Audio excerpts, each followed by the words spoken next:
পরে আরেকটা দেখাচ্ছি যেটা হচ্ছে অফ রোডে না ভাই, জি অফ রোডের একটা প্রোডাক্ট। একটু যদি দেখেন এই গাড়িটা, এই দেখেন টায়ার গুলো দেখেন খুব বড় সাইজ ভাই, খুব বড় সাইজের টায়ার না এগুলো, কিন্তু রাবারের চাকা। প্লাস্টিক না, রাবার। রাবারের চাকা, কোনো প্লাস্টিক না। আচ্ছা এগুলো তো 4টা 4 হুইলার ভাই, জি জি 4X না, হ্যাঁ যে অফ 4X4 আপনার অফ রোডের। এই যে রিমোট, ব্যাটারি আছে, আপনার হচ্ছে রিচার্জেবল। ভাই এটার সাইজটা তো বিশাল, দামটা কি বিশাল না? কম ডিসকাউন্টে দিবেন দাম ভাই? ডিসকাউন্ট আছে ভাইয়া।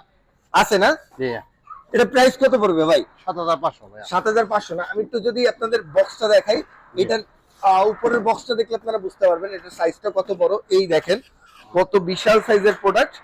এই দেখেন পুরো ডিটেইলস এখানে দেয়া আছে। বাকি বিস্তারিত জানার জন্য আপনি হচ্ছে ইনবক্স করতে পারেন, স্ক্রিনে দেয়া নাম্বারে বা ফোন দিতে পারেন ডাইরেক্ট। দাদা এটার প্রাইস কত পড়বে? এটা 7500 টাকা। 7500 টাকা না? এটার মধ্যে কি কালার আছে এই বড় সাইজগুলোর মধ্যে? না সবই লাল কালার। সবকটাই লাল কালার না? লাল স্টক আসছে এবার। ওকে।